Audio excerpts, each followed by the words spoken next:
Hello students, IB technical classes के YouTube channel पर आप सबका बहुत बहुत स्वागत है। आज की इस वीडियो में हम लोग स्विच गियर प्रोटेक्शन का MCQ क्वेश्चन देखने जा रहे हैं, ऑब्जेक्टिव क्वेश्चन। इससे पहले वाले लेक्चर के अंदर यानी पार्ट 1 के अंदर हम लोग 20 क्वेश्चन डिस्कस किया था और आज भी हम लोग 20 क्वेश्चन डिस्कस करने जा रहे हैं। तो आज का ये वीडियो आपके लिए बहुत इंपॉर्टेंट है, बहुत इंपॉर्टेंट क्वेश्चन हमने कंसीडर किया है। तो ये जो क्वेश्चन है एग्ज़ाम पॉइंट ऑफ व्यू से यानी SBT के अंदर भी ये बहुत ज़्यादा इंपॉर्टेंट है। और इसके अलावा जितना भी आपका JEE एग्ज़ाम है उन सारे JEE एग्ज़ाम के लिए भी ये क्वेश्चंस इंपॉर्टेंट है, बार बार एग्ज़ाम्स के अंदर पूछे जाते हैं। तो एक एक करके सारा क्वेश्चन डिस्कस करेंगे, वीडियो पूरा देखिएगा। आपको आज की इस वीडियो में बहुत सारा कंसेप्ट क्लियर होगा। तो पहला क्वेश्चन जो हमने कंसीडर किया है वो क्वेश्चन क्या है, initiation of electric arc eight the instant of contact separation is caused by, यानी कि जब आपका कॉन्टैक्ट को हम लोग सेपरेट करते हैं तो उस समय जो आर्क प्रोड्यूस होता है वो किस कारणवश होता है, उसके पीछे का रीज़न क्या है ये पूछा जा रहा है। तो एक होता है आपका thermo ionic emission of electron और दूसरा होता है फील्ड इमिशन ऑफ इलेक्ट्रॉन। इन दोनों की वजह से आपका जो कॉन्टैक्ट के अक्रॉस आर्क प्रोड्यूस होता है, इन दोनों की वजह से। थर्मो आयोनिक का मतलब हीट प्रोड्यूस, जैसे कॉन्टैक्ट सेपरेट कीजिएगा करंट की वैल्यू हाई होती है, फॉल्ट कंडीशन में ऑपरेट होता है तो यहाँ पर हीट प्रोड्यूस होता है I²R। इसके अलावा सेपरेट करते हैं तो यहाँ पर आपका फील्ड क्रिएट हो जाता है, वोल्टेज अप्लाइड होता है जिसकी वजह से भी आर्क प्रोड्यूस होता है। तो ये दोनों कारण होता है, थर्मो आयोनिक इमिशन भी और फील्ड इमिशन, दोनों की वजह से आर्क जो है वो आपका सेपरेशन के समय अपीयर होता है, इनिशिएशन होता है। तो इसका आंसर आपका C हो गया, दोनों की वजह से। दूसरा क्वेश्चन यहाँ पर लिया गया है, arcing voltage will be least in case of, यानी कॉन्टैक्ट जो बना हुआ है ये कॉन्टैक्ट किसी मटेरियल का बना होगा, तो किस मटेरियल का बना हुआ होगा जिसमें आर्क की वैल्यू जो होगी वो सबसे मिनिमम होगी, सबसे कम होगी। तो आप इससे अंदाज़ा लगा सकते हैं कि जो हीट प्रोड्यूस होता है वो हीट किस में ज़्यादा होगा, तो जो कंडक्टर अच्छा नहीं, जिसका रेसिस्टेंस ज़्यादा, हीट ज़्यादा होगा। अगर रेसिस्टेंस जितना कम होगा उतना ज़्यादा ही आपका, यानी इस रेसिस्टेंस कम होगा तो आपका हीट भी कम होगा, और हीट कम होगा तो वहाँ पर आर्क प्रोड्यूस होने का चांस भी कम होगा। तो यहाँ पर जो भी आपका मटेरियल दिया हुआ है, एलिमेंट दिया हुआ है, इसमें आप देखेंगे तो सिल्वर सबसे अच्छा कंडक्टर, यानी इसका रेसिस्टेंस सबसे कम है, मिनिमम है, यानी इसमें हीट सबसे कम होगा। और हीट कम होगा तो आपका आर्क के क्रॉस जो आर्किंग वोल्टेज जो होगा वो भी आपका, यानी IR जो वोल्टेज होगा वो भी क्या होगा, इसके क्रॉस कम होगा। Arcing voltage will be least, यानी सबसे कम जो वोल्टेज अपेयर होगा वो सिल्वर कॉन्टैक्ट के क्रॉस अपेयर होगा।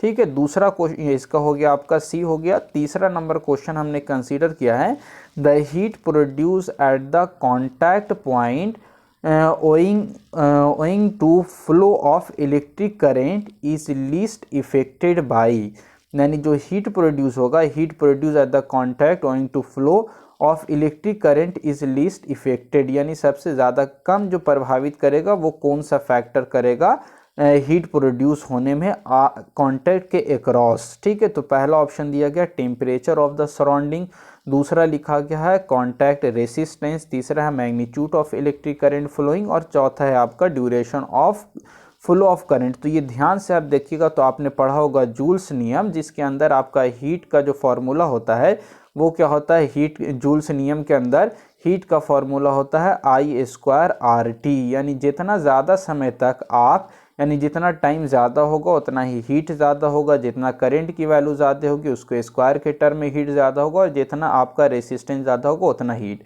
यानी हीट जो प्रोड्यूस हो रहा है वो 3 फैक्टर पर डिपेंड कर रहा है। तो चौथा भी इस ऑप्शन में बच क्या गया, तो चौथा ऑप्शन आपका बच गया टेम्परेचर ऑफ सराउंडिंग, यानी वातावरण का टेम्परेचर कैसा है उस पर आपका जो कॉन्टैक्ट का टेम्परेचर है वो हीट जो प्रोड्यूस हो रहा है वो उस पर निर्भर नहीं कर रहा है। तो कॉन्टैक्ट के अक्रॉस जो हीट प्रोड्यूस होगा वो किस पर डिपेंड करेगा, तो टेम्परेचर का रेसिस्टेंस पे, ये कॉन्टैक्ट का रेसिस्टेंस पे डिपेंड करेगा, और मैग्नीट्यूड यानी I² करंट कितना जा रहा है उस पर डिपेंड करेगा, और कितना समय तक जा रहा है इस पर। तो नहीं किस पर डिपेंड करेगा, इसमें आपसे पूछ रहा है लीस्ट इफेक्टेड, सबसे कम प्रभावित कौन करेगा, तो ये वाला फैक्टर है, यानी टेम्परेचर ऑफ सराउंडिंग सबसे लीस्ट प्रभावित करता है, इसका ज़्यादा प्रभाव टेम्परेचर कॉन्टैक्ट के टेम्परेचर पर नहीं होता है। तो ऑप्शन ए इसका हो गया करेक्ट आंसर। नेक्स्ट क्वेश्चन हमने लिया है चौथा नंबर क्वेश्चन। इसमें पूछा जा रहा है which of the following should have low value for contact and their material, यानी कौन सा कारक है, फैक्टर है जो कि लो होना चाहिए अगर हम लोग कॉन्टैक्ट बना रहे हैं तो, ठीक है, सर्किट ब्रेकर के अंदर। तो कौन सा फैक्टर लो होना चाहिए, तो थर्मल कैपेसिटी लिखा हुआ है। तो आपको मालूम होगा थर्मल कैपेसिटी मतलब हीट सहने की शक्ति सबसे कॉन्टैक्ट के अंदर कम होनी चाहिए, ज़्यादा होना चाहिए, तो सबसे ज़्यादा होना चाहिए। थर्मल कंडक्टिविटी अगर थर्मल कैपेसिटी अच्छी नहीं होगी तो जो भी कॉन्टैक्ट होगा वो हीट के समय यानी फॉल्ट करंट को ब्रेक क्या करेगा, ये खुद ही हीट की वजह से मेल्ट हो जाएगा, पिघल जाएगा, जल जाएगा, यानी सर्किट ब्रेकर ख़राब हो जाएगा। तो जो भी कॉन्टैक्ट बना हुआ होगा जिस भी मटेरियल का, वो ऐसा मटेरियल होगा जिसके अंदर हीट सहने की क्षमता पर्याप्त होगी। तो पहला तो ऑप्शन आपका थर्मल कैपेसिटी, इसमें आपसे पूछा जा रहा है should have low value for contact, यानी लो होना चाहिए, तो लो नहीं, ये तो हाई होना चाहिए थर्मल कैपेसिटी। दूसरा कॉन्टैक्ट रेसिस्टेंस है, लो होना चाहिए या हाई होना चाहिए। आप अब बताइए आप सही सही क्या होना चाहिए। तो आप देखेंगे तो कॉन्टैक्ट रेसिस्टेंस, अभी तुरंत हम लोगों ने इससे पहले वाले क्वेश्चन में बात किया कि रेसिस्टेंस ज़्यादा होगा तो हीट ज़्यादा होगा, हीट ज़्यादा होगा तो वो मेल्ट हो जाएगा, पिघल जाएगा, ख़राब हो जाएगा। इसीलिए जो सबसे कम होना चाहिए इस ऑप्शन के अनुसार वो क्या है, लो वैल्यू, क्या एक कॉन्टैक्ट रेसिस्टेंस कम होना चाहिए, मिनिमम होना चाहिए मटेरियल का।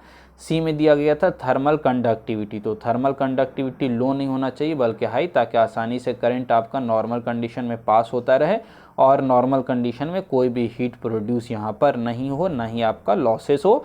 तो इसीलिए यहाँ पर थर्मल कंडक्टिविटी भी हाई होनी चाहिए और थर्मल कैपेसिटी, हीट सहने की क्षमता भी हाई होनी चाहिए। तो इसमें क्वेश्चन में पूछा जा रहा था शुड हैव लो वैल्यूज, ठीक है। तो मटेरियल के अंदर लो वैल्यू किसका होना चाहिए, तो रेसिस्टेंस का लो वैल्यू होना चाहिए। तो इसका आंसर बी हो गया। नेक्स्ट पांचवा नंबर क्वेश्चन हमने कंसीडर किया है in circuit breaker contact wipe is necessary. Wipe का मतलब होता है पोंछना, यानी वाइपर भी बोलते हैं हम लोग, जैसे पोंछने वाले चीज़ को, तो वाइप्स का मतलब होता है पोंछना। तो क्या पोंछेंगे हम लोग, यानी सर्किट ब्रेकर का कॉन्टैक्ट है तो इस कॉन्टैक्ट को कह रहे हैं कि हम लोग पोंछेंगे, ये ज़रूरी होता है। तो क्यों ज़रूरी होता है भाई इसको पोंछना, साफ करना, तो ऑप्शन में दिया गया to decrease the speed of opening of circuit breaker, पोंछिएगा तो स्पीड इसका डिक्रीज हो जाएगा, इसलिए पोंछेंगे। दूसरा लिखा है to increase the speed of opening and reduce the arcing contact, लिखा गया है कॉन्टैक्ट को पोंछिएगा तो स्पीड आपका जो ओपनिंग का स्पीड है वो बढ़ जाएगा और आर्किंग कॉन्टैक्ट घट जाएगा। सी में दिया गया है increase the dielectric strength across the circuit breaker contact, ठीक है, यानी इसको पोंछने से क्या होगा, सर्किट ब्रेकर का डाइलेक्ट्रिक स्ट्रेंथ जो कॉन्टैक्ट का है वो बढ़ जाएगा। तो करेक्ट आंसर आपका सी हो जाएगा, यानी पोंछने से, यानी इसको पोंछिएगा तो ऐसा थोड़ी है कि इसका स्पीड जो हो ओपन का ओपन होने का स्पीड बढ़ जाएगा या घट जाएगा, ऐसा तो कुछ नहीं है। तो पोंछने से क्या फ़ायदा होगा कि अगर मान के चलिए आप इसको ऑपरेट करा रहे हैं, हीट प्रोड्यूस हो रहा है, तो कुछ पार्टिकल रह गया या आपका डस्ट नॉर्मल कंडीशन में जम गया, तो इसकी वजह से क्या होता है, इसका डाइलेक्ट्रिक स्ट्रेंथ घट जाता है। तो समय समय पे इसको पोंछा जाता है, साफ़ किया जाता है, ताकि डस्ट वगैरह या मॉइस्चर नहीं रहे और इसका जो डाइलेक्ट्रिक स्ट्रेंथ है वो बना हुआ रहे। तो पोंछने से क्या होता है, इसकी इंक्रीज जो डाइलेक्ट्रिक स्ट्रेंथ होता है कॉन्टैक्ट के क्रॉस वो इंक्रीज होता है, बढ़ता है, ठीक है। तो इसका सी आपका सही आंसर हो गया। छठा नंबर क्वेश्चन हमने कंसीडर किया है इंटरप्टिंग मीडियम इन कॉन्टैक्टर में भी। अब इसके लिए आपको कॉन्टैक्टर पढ़ा हुआ ज़रूरी होना चाहिए। तो आपका जो एसजीपी का सिलेबस है, इस एसजीपी के सिलेबस के अंदर आपको सर्किट ब्रेकर, रिले और आइसोलेटर इन सब के बारे में पढ़ना होता है। तो इन सब के बारे में आपको जानकारी होती है, लेकिन कॉन्टैक्ट के बारे में जानकारी नहीं होती है। तो कॉन्टैक्टर के ऊपर डिटेल वीडियो हमने बना रखा है। ये एक्चुअली आपका जो टॉपिक दिया हुआ है ये ट्रैक्शन 2 में दिया हुआ था। तो आपको हमने जो प्लेलिस्ट है वो ट्रैक्शन 2 का प्लेलिस्ट में जाकर आप कॉन्टैक्टर टॉपिक खोजिएगा तो आपको मिल जाएगा। ये इस वीडियो के डिस्क्रिप्शन में हम लिंक दे देंगे, इस कॉन्टैक्टर पर आप डिटेल वीडियो देख लीजिएगा। तो ये भी आपका एक प्रकार का प्रोटेक्टिंग डिवाइस होता है और इसके बारे में भी आपको जानकारी होनी ज़रूरी है। तो अब ये कॉन्टैक्टर है, जैसे सर्किट ब्रेकर के अंदर अलग अलग मीडियम होता है, इसी तरह आपका जो कॉन्टैक्टर है, इस कॉन्टैक्टर के अंदर भी अलग अलग मीडियम होता है। तो इंटरप्टिंग मीडियम कॉन्टैक्टर में क्या क्या हो सकता है, तो एयर होता है। नॉर्मल आपका जो कॉन्टैक्टर हम लोग यूज़ करते हैं, तो आपने घर के अंदर देखा होगा इस तरह का मोटर स्टार्टर है ना, 2 स्विच होता है, ग्रीन और पुश बटन लगा हुआ होता है और इसके साथ अंदर में कॉन्टैक्टर लगा होता है। तो इस मोटर को जो लगा हुआ होता है उस मोटर को प्रोटेक्शन के लिए हम लोग यहाँ पर कॉन्टैक्टर का यूज़ करते हैं। इस पैनल के अंदर होता है जिसको हम लोग स्टार्टर बोलते हैं, ठीक है। तो वहाँ पर कॉन्टैक्टर का तो नॉर्मल जो होता है वो एयर का होता है, यानी एयर होता है बीच में, medium air at atmospheric pressure. लेकिन हायर रेटिंग पर जब जाइएगा तो उसमें SF6 भी यूज़ होता है, ऑयल भी यूज़ होता है, कॉम्प्रेस्ड एयर भी होता है। तो ऑप्शन इसका डी हो गया, यानी कॉन्टैक्टर के बीच का जो मीडियम होगा वो कोई भी हो सकता है, जैसे आपका सर्किट ब्रेकर में होता है।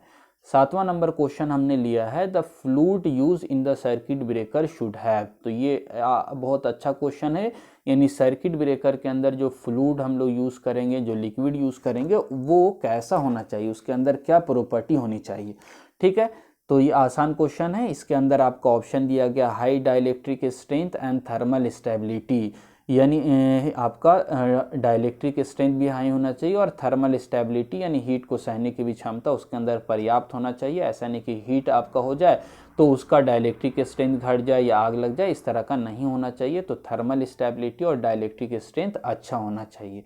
दूसरा दिया गया नॉन फ्लेमेबल, यानी जो भी हम लोग सर्किट ब्रेकर में लिक्विड यूज़ करेंगे वो इनफ्लेमेबल या इनफ्लेमेबिलिटी, इसका मतलब होता है यानी ज्वलनशील नहीं होना चाहिए, उसमें आग नहीं लगे, ज्वलन नहीं हो, तो इस तरह का हम लोग लिक्विड यूज़ करेंगे, ठीक है। तीसरा ऑप्शन दिया गया आर्क एक्सटेंशन एबिलिटी, यानी उसके अंदर पर्याप्त एबिलिटी होनी चाहिए ताकि आसानी से ये आर्क को बुझा सके।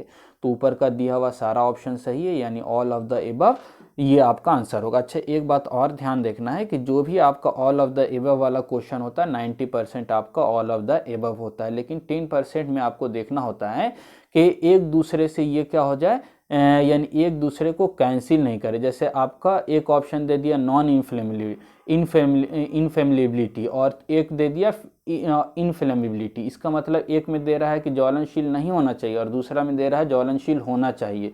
तो एक जाहिर बात है कि दोनों में से कोई एक सही होगा। तो इस तरह का जब कॉन्ट्रडिक्शन हो जाए, एक दूसरे को ऑप्शन अगर कैंसिल करने लगे, तो उस समय आपका all of the above answer नहीं होता। बाकी जनरल केस में आपका all of the above he answer होता है अगर इस तरह का ऑप्शन होता है तो।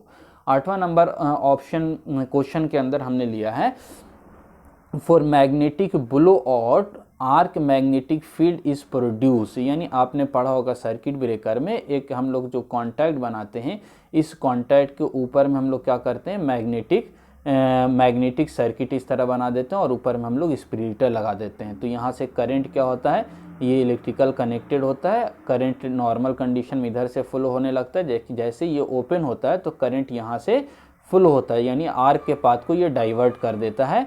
मैग्नेटिक ब्लो आउट सर्किट लगाते हैं तो ये जो करंट होगा मैग्नेटिक फील्ड वाला, वो करंट जो आपका आर्क करंट है उसके साथ क्या रिलेशन होगा, तो लिखा गया इन द लोड सर्किट, यानी लोड के साथ करंट फ्लो होगा। ऑप्शन बी में दिया गया at right angle to the axis of line, यानी जो लाइन है, यानी जिस लाइन के अंदर सीरीज में आपका सर्किट ब्रेकर लगा गया है, इसके 90 डिग्री में आपका मैग्नेटिक ब्लो आउट सर्किट लगा होगा। तो यही आपका सही होता है, यानी ये 90 डिग्री के साथ लगा हुआ होता है। तो इसका करेक्ट आंसर बी होगा। बाकी इसमें दिया हुआ है in line with axis of arc, यानी जो आर्क करंट है इसके एक्सिस में, तो इसके एक्सिस में नहीं होता बल्कि इसके परपेंडिकुलर एक्सिस में होता है 90 डिग्री के एंगल में। तो इसका करेक्ट आंसर आपका बी हो गया है, at right angle of the axis of the line, ठीक है। अब देखिए नेक्स्ट क्वेश्चन, 9वां नंबर क्वेश्चन हमने कंसीडर किया है in circuit breaker ionization is facilitated by, यानी सर्किट ब्रेकर के अंदर जो आयोनाइजेशन होगा उसको किस तरह से हम लोग फैसिलेट कर सकते हैं, या आप बोल सकते हैं आयोनाइज पार्टिकल को किस तरह से रिमूव कर सकते हैं, हटा सकते हैं या उसको फैला सकते हैं, ठीक है।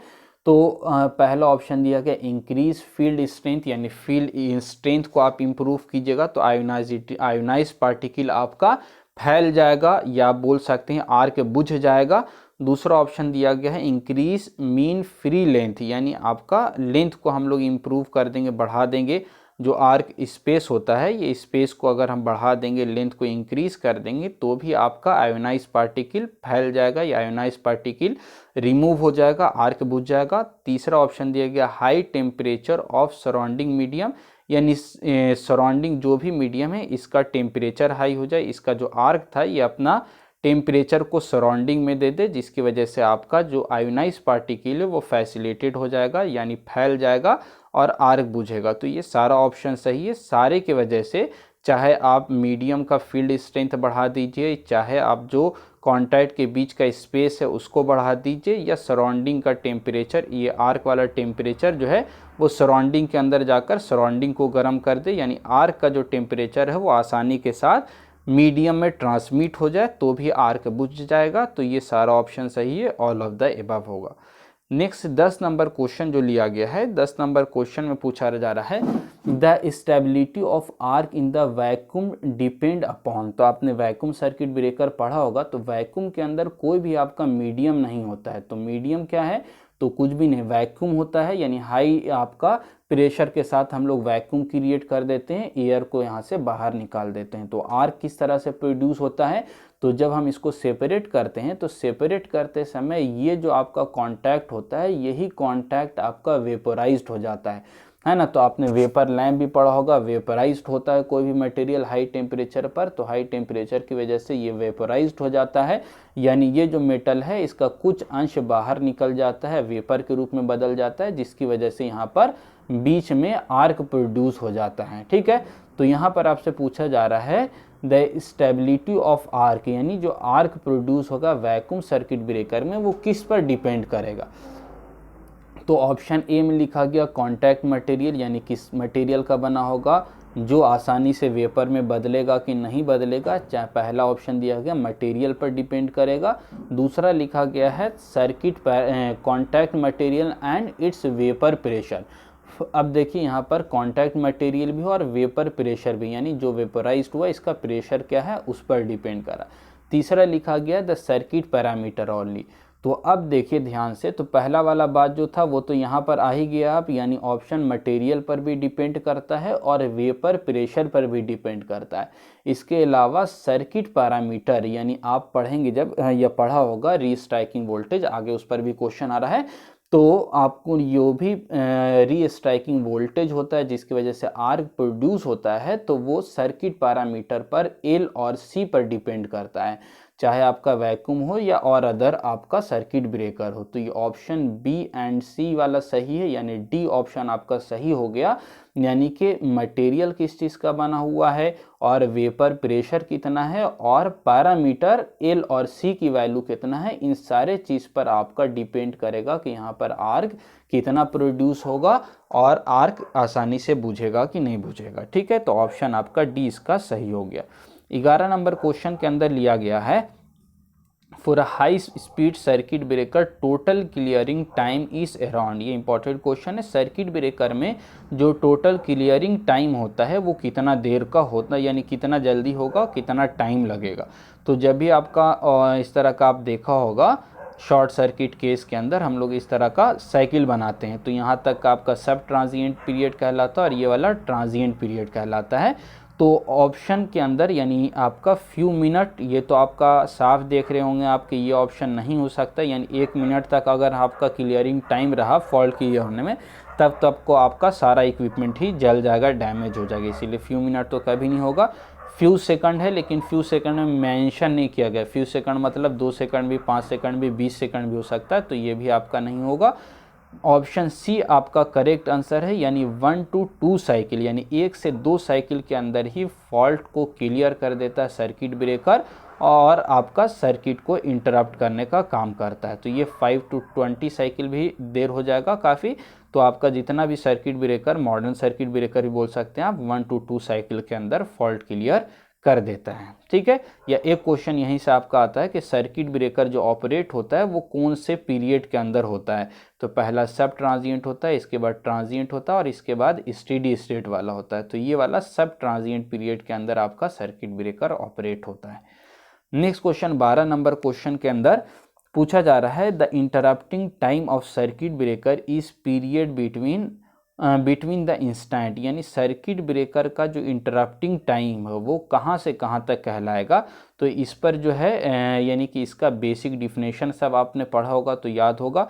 रिले का टाइम किसको, यानी कोई भी आपका सर्किट बना हुआ होता है, इस तरह का सर्किट ब्रेकर लगा हुआ है, यहाँ पर सीटी लगा हुआ होता है और यहाँ से आपका रिले ऑपरेटिंग कॉइल और ये वाला आपका ट्रिप सर्किट बना हुआ होता है। तो यहाँ से लेकर यानी ट्रिप सर्किट क्लोज होने से लेकर उसके बाद क्या होगा, ये मूविंग कॉन्टैक्ट ओपन होगा और फिर आर्क बुझेगा। तो सर्किट को यानी ट्रिप सर्किट क्लोज होने से लेकर आर्क बुझने तक का जो समय होता है उसको हम लोग interrupting time of circuit breaker कहते हैं, जो कि यहाँ पर ऑप्शन बी के अंदर दिया हुआ है। एनर्जाइजिंग द ट्रिप सर्किट, यानी ट्रिप सर्किट एनर्जाइज्ड हो जाए, क्लोज हो जाए, and arc extinction on opening of operation, यानी सर्किट ब्रेकर का आर्क बुझ जाए, arc extinction on opening of operation, यानी सर्किट ब्रेकर का आर्च बुझने से लेकर ट्रिप सर्किट एनर्जाइज होने तक का जो भी समय लगेगा इसको हम लोग interrupting time of circuit breaker कहेंगे। इसके अंदर और भी डिफिनेशन बहुत सारा है तो वो आप पढ़ लीजिएगा। रिले टाइम किसको कहते हैं, टोटल ऑपरेटिंग टाइम है, वो सारा आपका डिफिनेशन बेसिक डिफिनेशन होता है।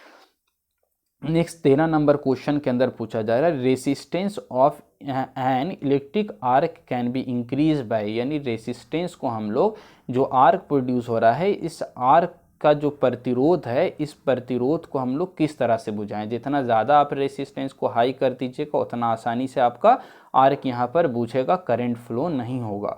तो आर्क को हम लोग आर्क के रेसिस्टेंस को किस तरह से इंक्रीज कर सकते हैं। तो पहला ऑप्शन दिया गया increasing the concentration of ionised particle, यानी जितना भी आयोनाइज पार्टिकल था उस आयोनाइज पार्टिकल को, कुछ इधर भी था इधर भी था, सबको एक जगह पर ला दीजिए, आप जमा कर दिए तो क्या आर्क बुझ जाएगा या रेसिस्टेंस हाई हो जाएगा। तो गलत है, यानी रेसिस्टेंस आपका इससे डिक्रीज, आयोनाइज पार्टिकल को आप लाकर रखिएगा तो रेसिस्टेंस जो है वो आपका डिक्रीज नहीं होगा बल्कि इंक्रीज करेगा। आयोनाइज पार्टिकल होगा तो आसानी से करंट फ्लो होगा और रेसिस्टेंस घटेगा, एक मिनट, यहाँ पूछा जा रहा है resistance of an electric arc can increase by, यानी इंक्रीज हम लोग किस तरह से रेसिस्टेंस को करते। तो पहला ऑप्शन नहीं होगा बल्कि इसका ऑप्शन जो है वो स्प्लिटिंग ऑफ आर्क, यानी जितना फास्ट आप आर्क को स्प्लिट कर दीजिएगा, आप आर्क को बिखेर दीजिएगा उतना ही ज़्यादा आपका रेसिस्टेंस की वैल्यू बढ़ जाएगी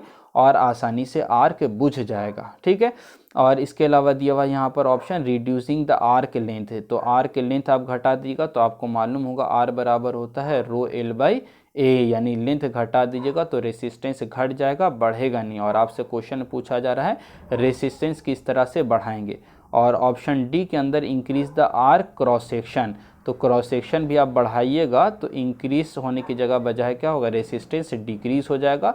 तो आपका option A B S D नहीं होगा बल्कि स्प्लिटिंग ऑफ आर्क, यानी स्प्लिट कीजिएगा तो आर्क आपका बुझेगा।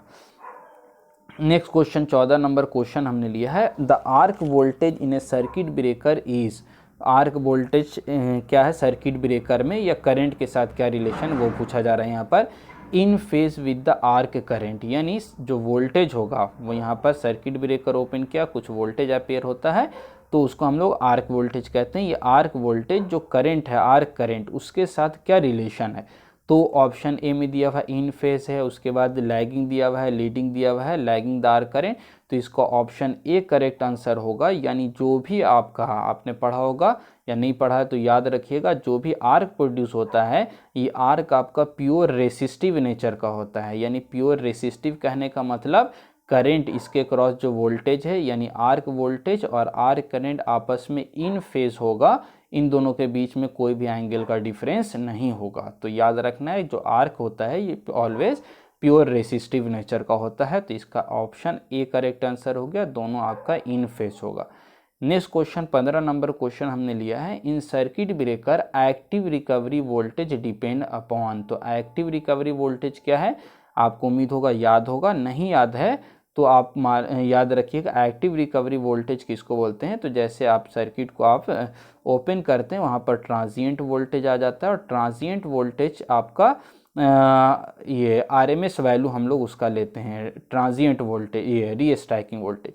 और उसी वोल्टेज में जो आपका वोल्टेज ट्रांजिएंट नेचर का होता है, इसमें किसी एक पार्टिकुलर पॉइंट पर यदि हम वोल्टेज की बात करते हैं तो उसी को हम लोग क्या बोलते हैं, एक्टिव रिकवरी वोल्टेज बोलते हैं।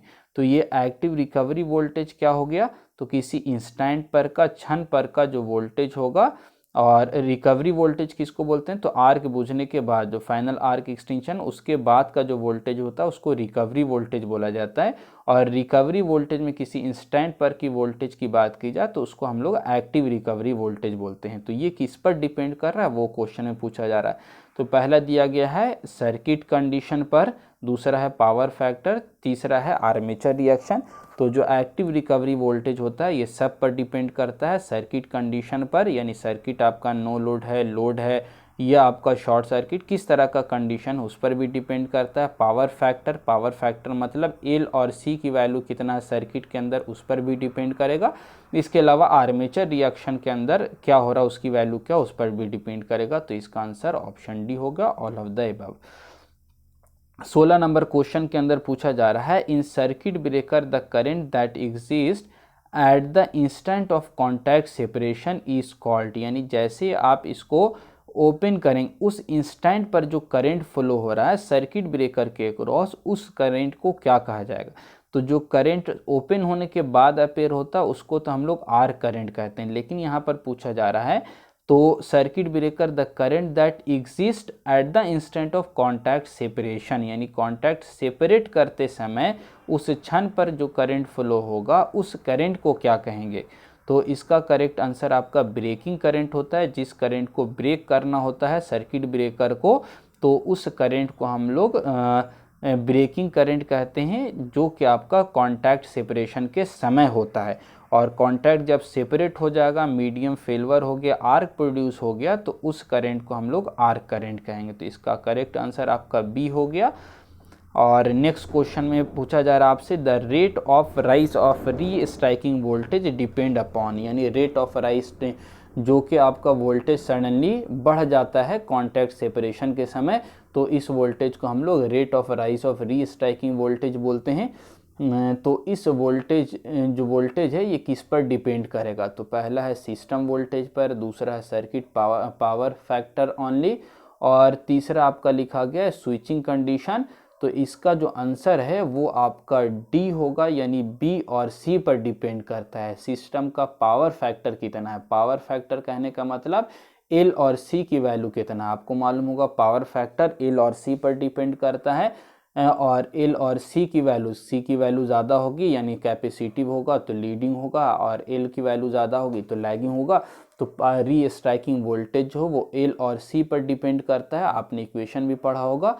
तो उस एल और सी पर यानी पावर फैक्टर पे डिपेंड करेगा। इसके अलावा स्विचिंग कंडीशन कैसा है, यानी लोड पर कर रहे हैं, हाफ लोड है, फुल लोड है, या शॉर्ट सर्किट केस में है, तो उस स्विचिंग कंडीशन पर भी डिपेंड करेगा। तो इसका करेक्ट आंसर बी एंड सी यानी आपका डी हो गया, सिस्टम वोल्टेज पर डिपेंड नहीं करेगा।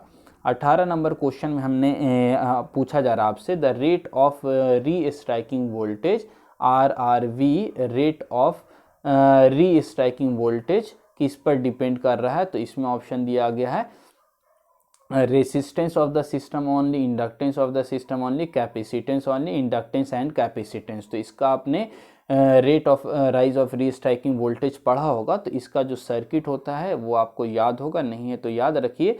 जो भी सप्लाई वोल्टेज यहाँ से आप दे रहे हैं, ये सप्लाई वोल्टेज लोड के पास जा रहा है, और बीच में क्या बनता है, इंडक्टर और कैपेसिटर बनता है। यहाँ पर रेसिस्टेंस भी होता है, लेकिन चूंकि रेसिस्टेंस क्या है आपका, ये एनर्जी स्टोरिंग एलिमेंट नहीं है, इसीलिए हम लोग री स्ट्राइकिंग वोल्टेज में इसको कंसीडर नहीं करते। तो एनर्जी कौन कंसीडर करेगा, तो एनर्जी कंसीडर करता है यानी कंज्यूम करता है, स्टोर करता है इंडक्टर और कैपेसिटर।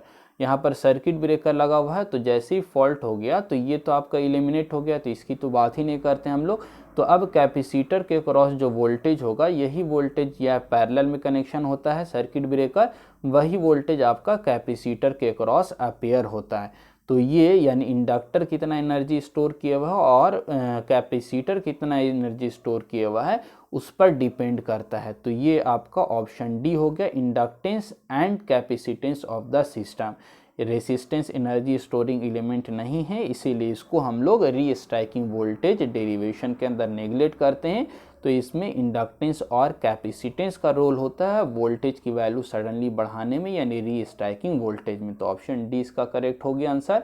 19 नंबर क्वेश्चन आपका हुआ है, it is difficult to interrupt a capacitive circuit, यानी कैपेसिटिव सर्किट को इंटरप्ट करना डिफ़िकल्ट होता है। क्यों डिफ़िकल्ट होगा? तो यहाँ पर फिर से आपका वही वाला काम, यानी कैपेसिटर बना होता है, इस कैपेसिटर के क्रॉस जितना वोल्टेज अपेयर होगा वही वोल्टेज क्या होता है, इस सर्किट ब्रेकर के अक्रॉस अपेयर होता है। तो ये वोल्टेज ही क्या करता है, यहाँ पर जैसे कॉन्टैक्ट ओपन होगा तो यहाँ वाला वोल्टेज इसके क्रॉस अपेयर होगा, यानी